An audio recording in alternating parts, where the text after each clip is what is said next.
All right, let's get happy as a chicken in the chicken movie. Flip, flap, fly. I don't care if I die. I do, though. Yeah. Like, what a horrible sentiment. I mean, sometimes I feel that way, but no. That sounded like a lot of bad. I have a lot of self-preservation, especially when I'm having a good time.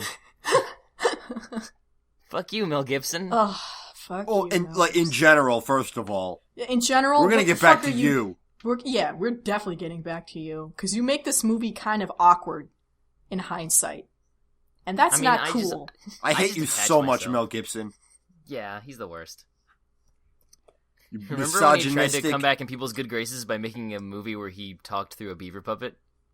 It didn't work. Do I remember that? Dumb. Misogynistic, anti-Semitic, racist, diarrhea-drinking piece of shit. Trash golem.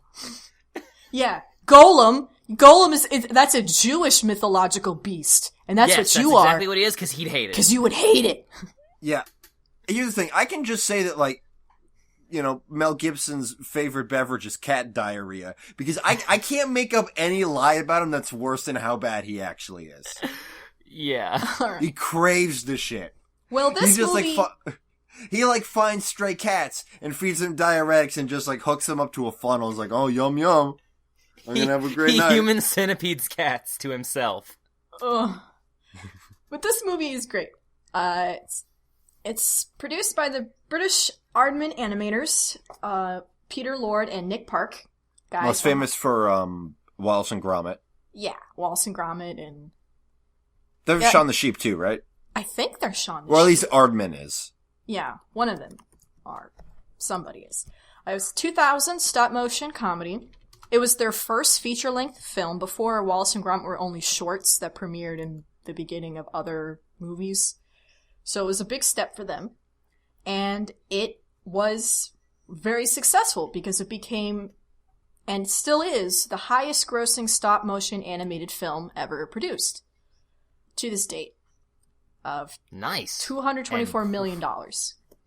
Yeah, on a 45 mil budget, so yeah, they made their shit back. Hell yeah. And it's about a chicken farm that's very unpleasant, and all the chickens want to get the hell out of the farm, because of course they do. It's a chicken farm. Granted, it's not as bad as like modern chicken farms. This film takes place in like 50s Yorkshire, so it's a little bit more rural and rustic. Yeah, like they have pens and they can move around and shit. They can go outside. Yeah. They know that there's a sun. And grass. And they're trying to escape, and they're having a really hard time of it because it's hard to escape, because they want all to escape at the same time. Yeah. And then all of a sudden, one day, an angel falls from the sky and answers their prayers in the name of a Rocky Road pun rooster, who promises them that he can teach them to fly. And thus, our plot is kick-started. Of course, he can't actually teach them to fly because he's a chicken, but the other chickens don't know that. But you as the audience knows that, because of course you do. Even I knew that as a kid. So chickens can't fly. And hilarity, and slapstick, and drama, and prison war camp metaphors ensue. Yeah! Eggs. Which is something that I did not realize until I was halfway through watching this film as an adult. I was like, wait a minute. Yeah, like this is just like what was that show? Hogan's Heroes? Yeah, it's like a mix of that. Hogan's Heroes, like The Great Escape, and Stalag 17, because the hut where they do all their meetings is Hut 17. So it's... Man, I hadn't finished college. I don't know that last reference. I don't know either, but it's basically similar. I mean, oh, you guys were all faking it. Well, I did my research. I just didn't watch the movie. That's what you do in college, Nikki. Yeah, you fake it. Duh. I was you bad just at make that. it up. It's like The Great Escape. It's a prisoner of war camp escape kind of movie. Whereas Hogan's Heroes is more like, was a series, and it was more kind of upbeat about it, where they would have the secret maps and stuff hidden in the bunk beds, whereas The Great Escape was actually a real story of a camp that, like, actually tried to escape all at the same time. Like, that's where the line Rocky has where, like, all of you at once, that's suicide, like, came from. Because at first I was like, why is this rooster making all these World War II references? And I was like, oh wait, one, it's the 50s, and two, this is a concentration camp. Now that makes more sense. At the very least, a POW camp. It's a camp of some kind. Yeah. It was probably a POW camp because it's like there's back in the day, back in like the 50s and stuff, there I don't think there was a whole lot of specifically concentration camp media. Everybody just kind of wanted to not talk about that. Yeah, but this movie wasn't made in the 50s. It was made in the 2000s. It's referencing a bunch of 50s stuff. That's true. I mean, like Stalag 17, all of our favorite German POW war films, released in 1953, starring William Holden. We know what we're talking about. I love it. And it's run by this sadistic Mrs. Tweedy with her appropriate Nazi boots. I mean, they're rubber boots, which is what you want to wear in a chicken farm, but they're definitely alluding to, like, Nazi boots, and she's gonna, like, if they don't work for her till they die, basically, she'll kill them anyway. Yeah, if they don't lay enough eggs, then that's that. Because, like, at first, everything seems, like, kind of lighthearted, because our main character is Ginger, and the beginning sequence is her trying to escape, right? It's like, doo-doo, doo-doo-doo-doo-doo, trying to get out of it. That war flute kind of thing. And getting thrown into solitary confinement every time they get caught, and usually it's because the other chickens aren't very smart, and they get her caught. And at first we're like, oh, haha, these chickens, they just want to get out of here. But then, in the beginning of the movie, like, still, like, I guess the second scene after this montage scene that starts off the film, a chicken is killed and eaten. And we see the death, kind of, and we see her remains on the dinner table, and we're like, oh, there's danger for these chickens. They really do need to get out of here. So, where do you want to go from here, I guess, is the question. I mean, my whole thing, like, rewatching it for me, because it's like, I actually, like, I remember as a kid I had this film on DVD for some reason. Somebody left it at our house or something. Maybe you got it for Christmas. Maybe. I wouldn't have asked for it. I mean, it's a cool film, but I watched it a few times, so I knew it. But watching it again, one, I saw, I was like okay, this is a POW escape movie, referencing all that stuff. And I think maybe I was semi-cognizant of it as a kid, but I never really, like, consciously had any reason to think about it until, now I have to talk about it in a review critique format for a podcast. So, wow, this is a thing. And then also just, like, you know, like, this is probably accidentally just from the fact that, you know, like, the chickens that lay eggs, they're all women. This is a predominantly female cast. Yeah. And with the exception of the, honestly, not played up that much forced Hollywood romance between the main chicken and the main rooster, it's all pretty whatever. I thought it was going to be worse. I remember it being worse, but it wasn't that bad. And it's not even like, because it's like, oh, you know, this is a like a British cast, which doesn't mean anything. But then, like, this American shows up claiming, like, oh, I'm going to save you all. And it's almost like a bait and switch, because it's like, that doesn't happen. When in worse films, that's exactly what happens. The American shows up to a different country, and it's like, let me tell you all what the fuck's up. Yeah. And then they save the day. It's like, he didn't do anything. Well, that's World War II history as told by Americans. Yeah. Whereas a World War II, that's what Fowler says, like, the fucking Yanks are always late to the goddamn always wars. Showing up late for every war, overpaid, oversexed, and over here. It's the famous British soldier line about the American soldiers. And apparently American soldiers had a counter phrase that was underpaid, undersexed, and under Eisenhower. Oh, World War II. You're such funny goofs. While the worst things in history were happening. American soldiers were just having a lot of sex. They were on holiday. They went on holiday. Well, this is the first British thing we've talked about, isn't it? Let's not do that. Yeah, I mean, it is, right? This is the first British thing we've talked about? I'm pretty sure. I think so. Yeah, and we're going to talk about more Aardman. Like, we're definitely going to do Curse of the Were-Rabbit next Halloween. Yeah. Even though it's probably really silly. Yeah, doesn't matter. There was Flushed Away, which wasn't, I don't remember being that big of a deal. Yeah, this Flushed Away was nearly all CG because it was kind of impossible to do the water with claymation. Just kind of doesn't work that way. And there was the Pirates movie. It was apparently pretty good. It was nominated for an Academy Award. It looked super funny. I just forgot to go to the theaters and watch it. So did everyone else. And then there was that Arthur Christmas thing that was also, like, critically acclaimed, but, like... But, like, who cares? Yeah, I didn't get anything out of that. Yeah, well, we'll see. By which I mean I didn't see it, but, like, I didn't even... It, like, just came and went. I was like, what? When? All right. Maybe it was just a matter of advertising over here. Maybe nobody... Yeah, but I heard it was also very good. Here. Yeah, and Michael Palin was in it, so I'll check it out. Well, maybe we'll check it out this Christmas. We have an empty slot. But yeah, I don't want to say it's like it's feminist on purpose trying to be. No, I don't. But then think again, so. I don't know. I don't know what the directorial intent was because, like, at first I was like, this was just sort of a coinky dink because, like, they had to make all the chicks. But they needed puns. But then I look on the Wikipedia page and, like, the tagline is "This ain't no chick flick."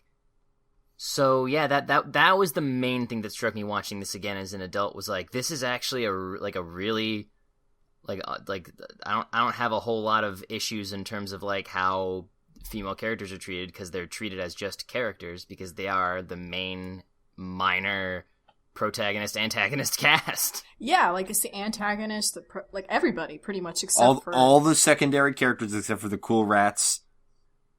The rats, the husband. So there's Rocky literally four characters and presumably the dogs, maybe. And Fowler. There's only 1, 2, 3. There's only 5 men with speaking roles in this entire movie. Yeah, and 2 of those guys might as well be the same guy. I mean, they fulfill the same purpose. Yeah, they're great though. Yeah, this movie fucking aces the Bechdel test for whatever that's worth. Actually, I read that the movie somehow, because you have these 5 other characters, the only scene that actually passes it is when she's trying to motivate them in the beginning of the movie. Because the scene requires that it's 2 women talking about something other than a man. And a lot of the dialogue revolves around Rocky and what Rocky can do with them. A lot of the scenes is also people talking to Rocky. So I guess it actually only passes the test once, which is... I would call that a technicality. Yeah, it's a technicality. Like the whole point of it is that they're talking about him as, like, a romantic interest, right? Like, that's kind of that's not the explicit point of the test. Yeah. And they never really refer to it like cause and I feel like there were more than one time when they were like, we gotta fucking get out of here. No, there's like that thing in the beginning where, like, did you lay enough eggs? Fuck, we didn't lay enough goddamn eggs. Okay. How were you doing how was your holiday? All that shit. Like, she's actually Irish. How was your holiday?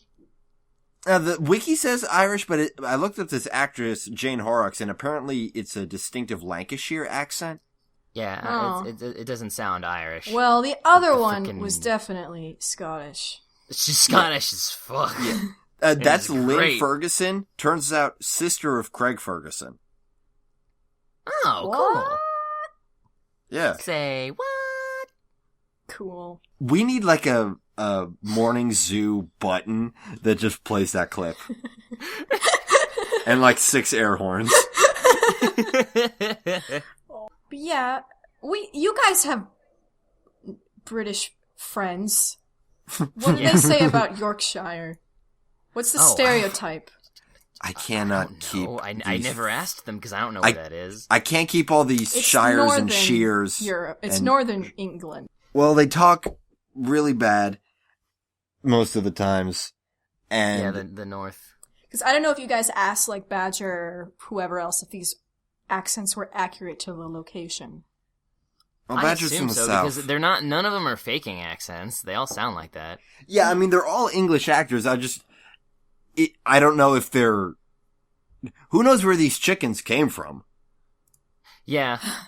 It's That's true. Like, I'm not gonna even pretend to be an expert on British accents, except for it's all bullshit, and every individual person has their own goddamn accent. They turn 8 years old, it's like, okay, so, alright, I gotta create my own identity. What vowels am I gonna pronounce wrong for the rest of my life? But, this sounds like all these actresses are from different parts of the country, or whatever. Apparently, Wallace and Gromit are like kind of northern, so maybe that's just an Aardman thing. Yeah, those movies also were also supposed to take place in Yorkshire. And also, you look at Shaun the Sheep, like, sheep farming's a big thing in the north. Yeah. So I think that's just Aardman's thing. Let me look up where Nick Park is from. Okie dokie. Lancashire. So that's... I was gonna say that's close, but I definitely don't know that. I don't know jack shit about geography. And then the other guy, Peter Lord, is from Bristol. I also don't know where that is. I've heard of it. I was hoping it was going to be one of the... I clicked on that just hoping it was going to be Lancashire. Yeah. I think Bristol's southern. I'm looking at a map. Okay, maybe they just have their studio there. And they like it. Yeah, from what I have absorbed, Aardman sort of captures more of a northern aesthetic. Okay. If anybody from around there or knows things about there that we don't, which isn't saying a whole lot, we don't know a lot, like, we can pick up this discussion if anybody wants to email us. Our email will be at the end of the show. Yeah. About the finer points of English stereotypes. Well, one thing apparently they do get right is that Mr. and Mrs. Tweedy address each other as Mr. and Mrs. Tweedy, which apparently was a very Yorkshire thing to do at that time. Yeah, that messed me up as a kid. I did not know what their relationship was. I thought that was because they were in a loveless, sexless Protestant marriage. No, apparently that's just a normal thing done at the time in that place. That's not normal no matter where or when. It's England. They have no feelings. They're so... It's northern England. It's even colder. I think it's passive aggression. Maybe. Even like, this is one thing I saw in a high school class, like, parliament discussions, the members of parliament aren't allowed to directly address each other. They have to address the main guy, the house dude. I don't know what his fucking name is. So what they do is people are yelling at each other while looking at another guy and referring to everybody in third person. So passive aggression seems to be heavily ingrained in their culture. Oh, yeah. That's literally what their government is based on. Yeah, I figured that much just from watching their TV. Speaking of I saw some British comedians that, like, the heart of British comedy is that we really do hate ourselves. Speaking of politicians... And take it out on everyone else. Speaking of politicians, apparently the character who got beheaded in the beginning, Edwina, was named after former politician Edwina Curie, who had an kind of infamous nationwide health scare over eggs in the 1980s. Oh. Inside British joke. Not even like political, like deep cut 80s political British joke. Like 3 people laughed. I'm sure. And they did it politely and quietly to themselves and just kind of said like, What? Nobody talks like that. And the big fucking Vernon Dursley mustaches. Yeah. Just like reading a big obnoxious newspaper in the middle of the theater. Oh gosh. So do we, I feel like we've been talking around. This Edwina Curie sucks. Good Christian a quote, good Christian people don't get AIDS. Whoa, okay. Apparently you get AIDS from eggs, apparently. Well, it was salmonella in eggs was what she was going on about. Well, yeah, the salmonella in fucking peanuts and lettuce. It's nothing it just has to do with how it's handled. So Characters! Alright, our main character is Ginger, who's the one who's really like, we gotta get out of here! Whereas everyone else, like, before, like, all the pep talks, everyone else is like, this is not bad, we get fed.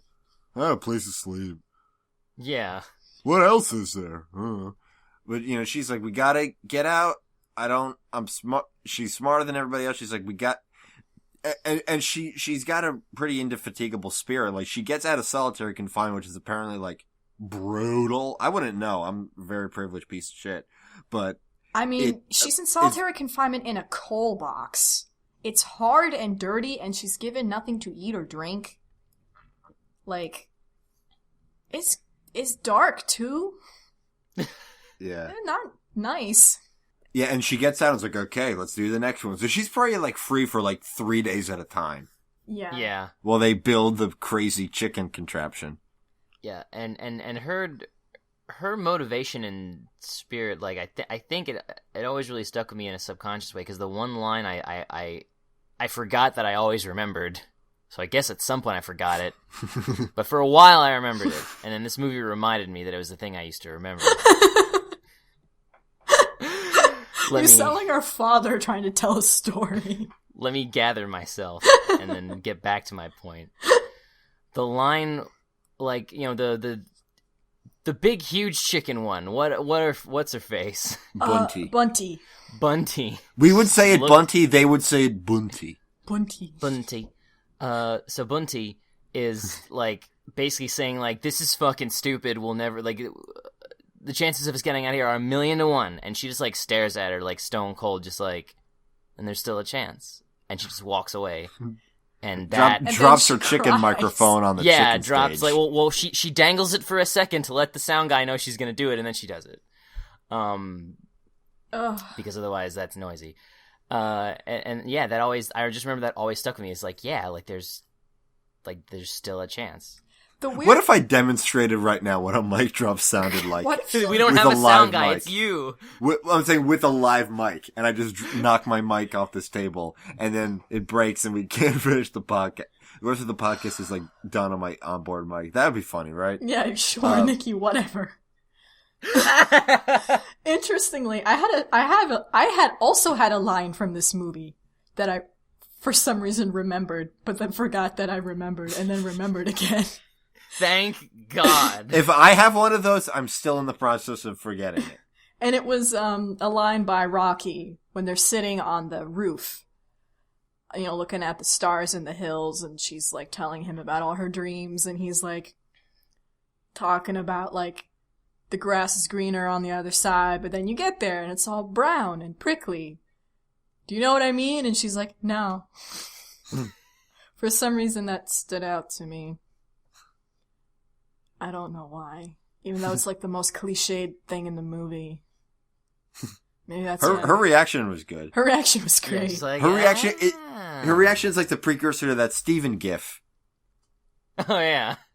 Here's one thing I want to talk about before I forget, before we get back to characters.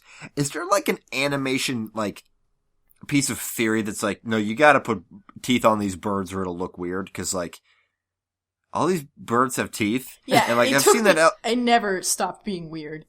Because, like, well, I mean, it's also like a thing they got the big Wallace and Gromit teeth, so it stands out even more. Well, like, I when think their that's teeth are just exposed, they Aardman's, can't close their mouth. I think that's just Aardman's style. Yeah. Yeah, They but, like, all I've have seen that it elsewhere, like, mouth. regular show and stuff where, like, they give the birds teeth, and, like, maybe it's something that, like, in tests it comes back as seeing weird. Maybe I don't it's know. supposed to... I think Aardman wouldn't know what to do. I think it's Well, supposed to be I fun. feel like it's because it's like, you know, then it just raises too many, like, problems that can be solved by just giving them teeth because they're already anthropomorphic and have fingers and thumbs anyway. Yeah, and they already know how to animate those mouths, so they might as well just stick to what they know, right? Because it's like, okay, so you draw a character that doesn't have teeth. And it's a main character, so they emote a lot. Like, how do they smile? And how do you show for, like, what if they want to grit their teeth? How do you show frustration? How do you show, like... Yeah, that's probably what it is. And their characters never close their mouths.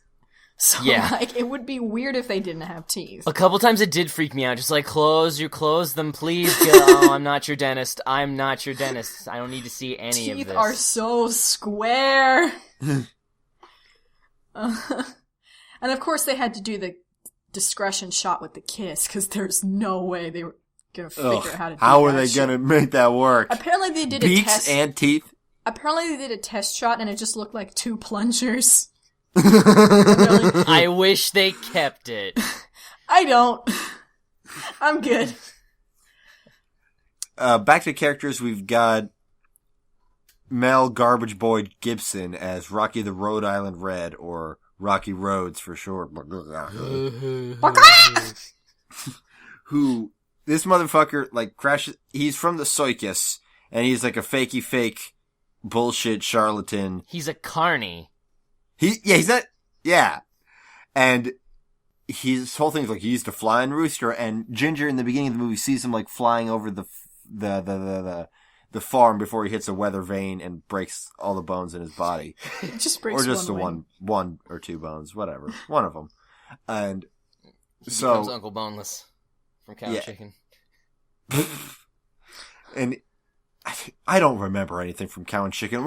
Why did I laugh at that? They had a relative called hating Uncle it a Boneless lot. that was just like a sack of chicken. It was just like, hey guys. That sounds very on brand for Cow and Chicken, because it was gross and I didn't like it. Neither did I. But yeah, so he's like this fast-talking American, very Mel Gibson, George Clooney, fast, overly smarmy, smug. He's Mel But all Gibson as a rooster.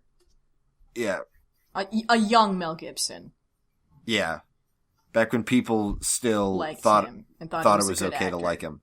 Yeah, so he's like, he's a real smug jerk, but all the ladies except for Ginger like him. Like, Ginger's like, this guy sucks, except maybe he can teach us to fly. Well, it's probably the first guy they've ever met other than That's, like, Fowler in their whole I get it. life. Like, I get that these chickens Like are they're horny in and prison. shit. Yeah. Like, whose bunk am I gonna borrow? And it's like, Ma! Yeah, my dumpy fat ass could show up to a prison and I would my dick would fall off. Like, people need to get it. Doesn't matter who. And then if it's somebody who's like, I guess kind of classically charming or whatever, then doubly But so. he was a foreigner. He was all exotic That and too. interesting. He's exotic. I'm surprised none of them like met him and with 3 seconds of speaking they asked him with this exact same inflection every goddamn time I was introduced to somebody, are you American? Well, Nah, I'm just fucking with you. What the shut up. Well, Fowler at the end was like, I knew he was a charlatan. I bet he wasn't even really American. Which I think was a joke about Mel Gibson himself. Everybody thinks he's Australian, but he's technically American. I don't care, but Yeah. I guess it who was funnier at the cares? time when people cared. So he's the suave guy. He doesn't want to go back to the circus because apparently it was pretty traumatic because apparently they just shoved him into the cannon. I mean, and launched yeah, him. you shoved a rooster in a cannon, the rooster's not gonna like it. No, like when they first woke him up, he's like, no, don't put me in there. Ah! So, he was very desperate to get away from there. And he's just trying to hide out and try to just kind of placate these Yeah, chickens. he's biding his time. Because he's like, how did this happen? How did I get wrapped up into this weird deal? And he makes up all kind of bullshit, hilarious slapstick exercises for them to do, to put Just in the throwing trailer. chickens off the roof. Yeah. And then, the next characters that I guess we get introduced to are Nikki's favorite characters, Nick and Fetcher, both puns of stealing, who are the two. Oh. Yeah, that's why Nicky the Rat works so well, because he's Steely the Rat. You know what's cool? You know what people should start doing is referring to stealing as gleeping, like that Arthur episode. I don't remember that one. remember. There was an episode where like Arthur, in order to, he's like trying to make the bullies think he's cool, and their slang term for stealing is to gleep. Zit. And he goes through this whole thing. It's like, oh, I gotta steal something, or they're gonna punch me, or something. Can to return something be called the gloop? Gleep gloop. Or was it Sure. glorp? I forget, because... oh, wait, you guys don't know what the fucking Herculoids are. We've been over this in the Ninja Turtles episode, I think. I think so. Because Anyway, they're two rats. One is stout and one is lean. And they're a classic vaudeville comedy duo. yeah. Yeah. One's smart, one's dumb, although they're both kind of dumb. One's No, dumber. I think the British equivalent of that is that they're both dumb. Yeah. They're both dumb, but one's just One completely living is in a better at different acting world. smarter. Yeah. Like after They're you, very similar to the two guys from Box Trolls. yeah. And they do the Yeah. same thing over the credits, which I loved. I love both of those. Like, after you. Yeah. After what? After I what? After I what? And they their job is to steal things from the house and sell them to the chickens, but they want eggs. But the chickens can't give them their eggs because, they need those to live. Otherwise, they'll get chopped. They'll get axed. Yeah. So they provide some lovely comic release, and during the whole flight training montage, they're fucking Statler and Waldorf. Just making puns beyond puns. Oof, the puns. Apparently there was supposed to be a flock of pigeons as characters in the movie. They were going to add more, outsider perspective, that were going to make fun of them during that time, but they're like, nah. Let's just use the rats. Yeah. Let's just use more of these amazing, awesome rats. Yeah, there's a lot of things they were going to do that they didn't do, but we can get into that after the characters. Pigeons would have made it too busy. I don't. Yeah. I agree. It's any setting that has pigeons in it. Yeah, originally one chicken character was just going to be a pigeon. A pigeon was just going to live with them. I don't know why. Okay, that sounds like a good goof. And Ginger was going to have a little brother named Nobby, but they're like, nah, that'll make the film too cute. And a little brother doesn't make any sense. Children will like it more, and Who, also that would have to be, who, I don't know. There's only supposed to be one rooster in a hen house. That was the whole point of my bit at the beginning. Yeah, speaking of that rooster, Fowler is the next character. Originally, he was going to be a useless drunkard. But then they figured that might have been hard to do in a kid's movie. So instead, they made him this, military veteran guy who's always talking about his time in the Force. And the RAF. And then, we find out in the third act that, he's so boring and rambly, no one's ever asked him for any details. What does RAF mean? How many years have you known this man? Have you literally just been ignoring him all this time? I mean, wouldn't you? God. Yeah, but I would be able to glean some context. You're just realizing that all the shit he's been rambling about involves him being in an Air Force where they fly planes you could build because you have a brainy builder one? Well, he didn't... Make a boat, Gilligan! He didn't fly any of the planes. He's a chicken. Yeah, I know, but it's clearly, it still helped, because, he had all these airplane plans just sitting there. And also, Fowler, I get you're old, but, you didn't think to be oh, hey, you can build a whole bunch of cool shit. I've got a cool thing you can build that literally is flying. I know planes. Well, I know about planes. He was on their side, but it's not like his life was ever at risk. I guess. So maybe he just never thought about it. He's an old codger. He just went at it day by day and hoped somebody would pay attention to him. I do love Fowler. He was always just... Yeah, he's great. After everything, he's just... What? Yeah, he reminded me of a British version of the, what's his name of the Muppet? The Eagle Muppet. Oh, the Sam the Eagle. Sam the Eagle. Sam the Eagle, yeah. He was like a Sam the Eagle, but British. Somebody on DeviantArt draw that. Even worse than Sam the Eagle. I love Sam the Eagle. He's hilarious. I'm not going to be his friend. I wouldn't be friends with Sam but the Eagle. I like him as a character. He always made me laugh. That's the only Muppet that watches Fox. Remember, in Muppet Christmas Carol, his character forgot he was British. He thought he was American. Oh, God, what if he watches Fox in the new Muppet Show? He probably does. Oh. That sounds like a goof they do. I have to watch that show. Then we have the Tweeties. Mrs. and Mr., played by Miranda Richardson and Tony Haygarth, respectively. Yeah, I looked all these actors up, and I didn't recognize anything they were in, except Phil Daniels, the voice of Fetcher, and Benjamin Withrow, the voice of Fowler, were both in Quadrophenia. Oh! If Phil Daniels was Jimmy. What? What were you saying, Tooch? A handful of them have been in, the classic British stuff, some Harry Potters and some Doctor Who's. I'm sure. Yeah. Shows that had 10 episodes. They've all been on the West End. I'm sure. Yeah, Mrs. Tweedy she's actually was married into the Tweedy chicken farm family. And I was just well, I guess I better make the best of this awful marriage. And she hates how poor they are, and she hates being a chicken farmer, and she's like, you know what? I'm gonna do something else. Well, actually, she found a convenient magazine on her desk that answered her exact question and orders a chicken pot pie machine and decides she's going to go into the chicken pie industry. Yeah, they don't call them chicken pot pies in England because their pies are normally meat and savory and meat. Whereas over here, we're like, pies are like fruit and shit, so you specify. Ooh, what kind of pies? Over here, pies are good. Ooh, what kind of pies? Apple. Ooh, my favorite! Yeah, chickens go in, pies come out. What kind? Apple. you stooge. Frick,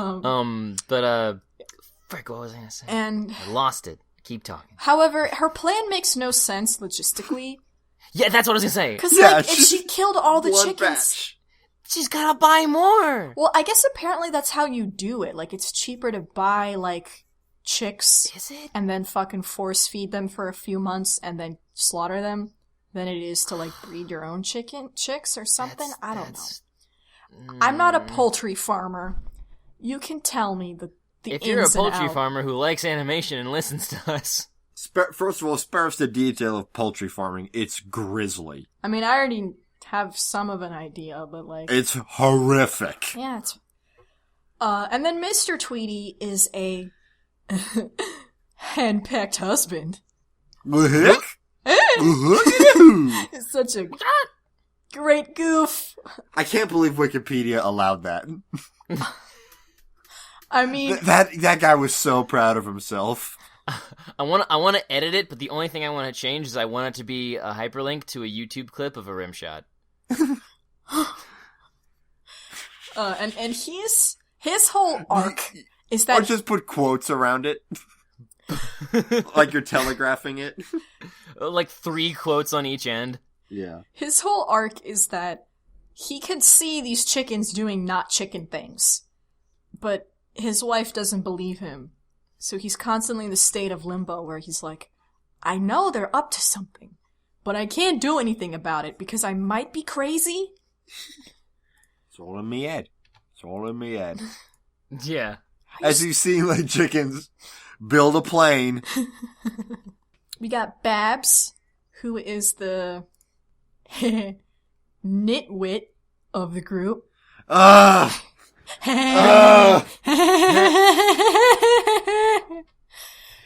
one's not on the Wikipedia article. Did you come up with that? No, I read it somewhere else. Okay. Nah. But I kept it. I kept it in my pocket. I changed it, by the way. I added that hyperlink.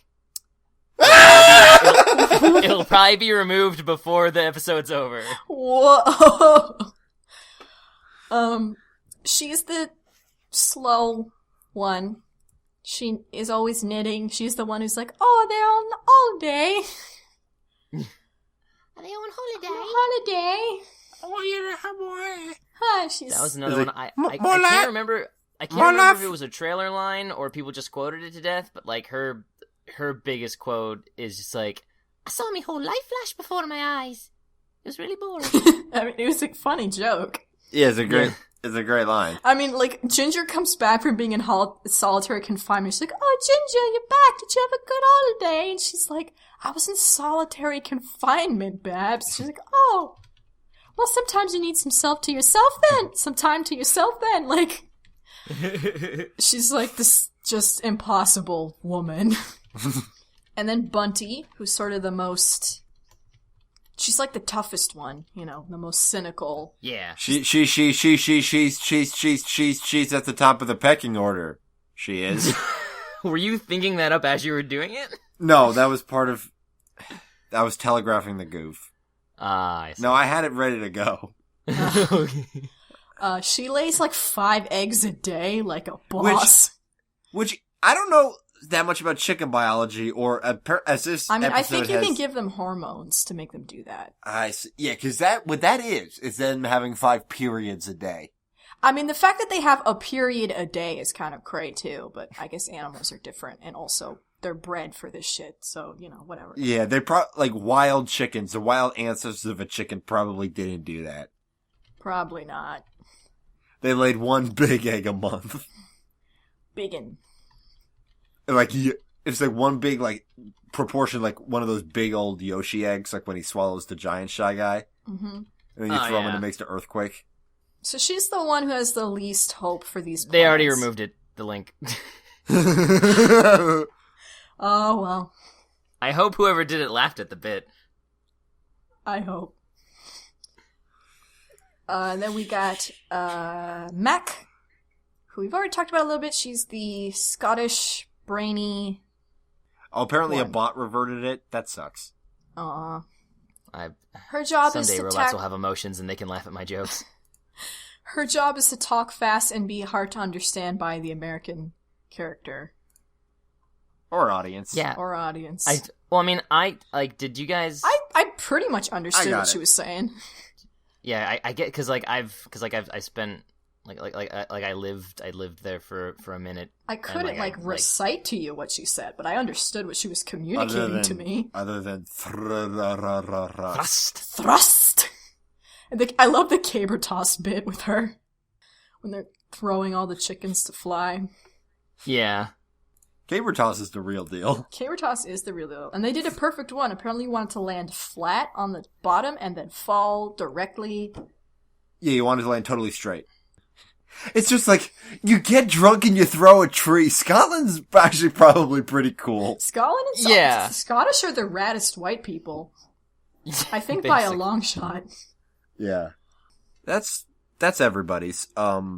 Well, I mean, honestly, like, getting all that out of the way, like, plot-wise, it's a pretty basic film. Yeah, and they're escaping. They find out that Rocky's lying because he flew the coop. I mean, I don't know what the name for that trope is, but it's kind of my least favorite trope.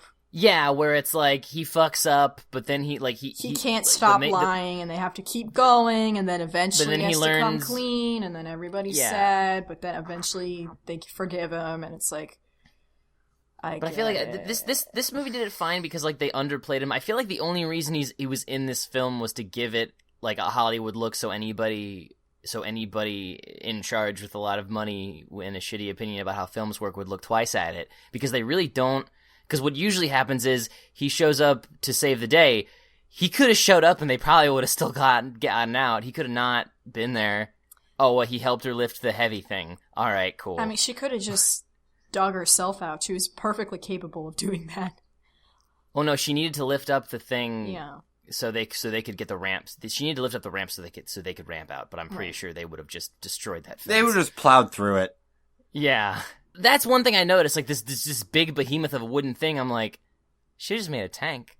She just tanked out of there. Like, for real. Well, it's thematic, flying. It is. Yeah, I immediately... That would actually be kind of crazy. Yeah, that would have been like... You know what? Fuck flying! Yeah. We're just gonna destroy everything in our path until we get to paradise! I hate that song so much. Apparently, at the end, they were going to try to do a sequel hook where a chicken farm was going to be constructed near the island. But then Aardman was like, nah, there's no way we'll be able to make a sequel. What are we thinking? Nah, dude. Yeah, what are we going to do? We're going to raise too many questions, like where the hell all their different kids came from. Did they all fuck Rocky? I think it's implied that it's just Rocky and Ginger's kids. They had 1 million kids then. Well, if you lay an egg a month, like, that's not hard. I guess, but, like, they were all playing with other people's, like, all the other people, like... Well, everybody was all raising them together. And then, you know, when those chickens grow up, they're not going to have anybody to have kids with, because they're all related. Well, maybe this is going by It's all the Adam and Eve problem. Maybe this is going by cartoon logic, where if you don't eat the egg will just turn into a chick. Maybe that's what they were doing. But then that's even grislier to think about all the eggs that they... Well, that was part of the... Were stolen that they gave from them to the rats and then threw at a woman. Well, that was part of the thing, where, like, Ginger was like...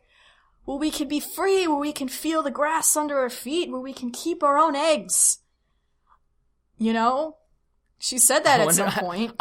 I wish there was a line where one of them went, "What do we do with them?" These things suck. Don't know. Why do I gotta poop this out all the time? They're all sticky. Out of my cloaca. Also, did Mr. Tweety kill Mrs. Tweety? No. The wall fell on her. He pushed it. Did he push it? Did he? I didn't know. I never noticed that. Are you sure he did? Well, okay. Apparently, it was cut out of the film with him actively pushing the door. But in the final film, you can still kind of see his arm moving back to his side for a second. So they kind of kept some of the animation of him pushing the door without actually showing him pushing it all the way. But he did close the door on her and was like, well, I'm not sticking around for this shit. Yeah. I mean, at that, she got so infused with gravy, she was gonna become like the Gravy Hulk. Is she, like, impossible to kill? Like, she got at hit this with point, a like billboard? the Hulk, she is. Ugh. Fueled by rage and gravy? Like a drunk uncle on Thanksgiving? The action scenes in this movie were really well animated, especially for stop motion. You forget that it's stop motion. Shit in the pie machine. That Indiana Jones shit was seamless. Yeah. It was great. And they I like to imagine that, like, the part where they're, like, falling down the chute, they just dropped the clay figure and then shot that in, like... Well, actually, I think a lot of, like, the plane or the machine, some of that may have been, like, actual motion. Like, they actually, turned a gear and then, like, spliced it. Anytime there wasn't a character on screen and there was motion, it was probably, like, real motion from machines and stuff. Like, the turning gears, especially the shot of the flattening of the dough. Yeah. Oh, yeah. They just did that. Yeah. Yeah, well, the models themselves are, it's plasticine for the heads and silicone rubber for the bodies. So, it's not completely clay, it's clay-esque. But there are times where you can kind of see, like, little imperfections in the mouth, like around the teeth, where they kind of, like, spread out the clay to, like, make the mouth. Which, I love those little things, but, like, for the most part, it's incredibly seamless. Like, shockingly so. Like, anytime you, like, look at their eyeballs, all you see is, like, two orbs and some Play-Doh. I know, I'm like... They're not really set in there. I love the ears, where it's they just push two little balls into the... Yeah! To make the ear dent. I love one of Fowler's great lines. I don't trust this guy. His eyes are too close together, as if that isn't every Aardman character. Yeah. Apparently, a scene that was cut was Rocky was gonna steal his tricycle.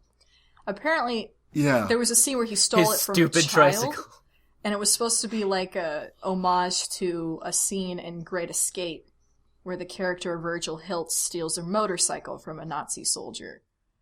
But then they cut it out because they're like, nah. No one's gonna fucking get that! Also, he would seem even more like an asshole than he already is. Guys, we can't do this. Everyone's gonna think Mel Gibson's mean. And if people know, he'll beat us up. Yeah. He'll blame us. One of my favorite facts from this movie was, despite the whole plot of the movie being about chickens trying to avoid turning into food, of course, Burger King had their tie-in toys for the show, for the movie, and they even added airplane-shaped chicken tenders to the Big Kids meal menu. I never got that! 'Cause they're too delicious for me to care. Well, way to be part of the system, Toot. I mean, I guess because in my head I was like, this is probably barely chicken. Yeah, but like, it's... Also, I was a dumb child. Exactly. Like, as a child, you would never think of it, but then you're like, wait, I thought I was supposed to not want to eat the chickens. These aren't they were pies, my it's friends. fine. This isn't I hate chicken pot pie, it's fine. Never had one. I imagine a bunch of American kids are like, chicken pie's not even real. It's not a real thing.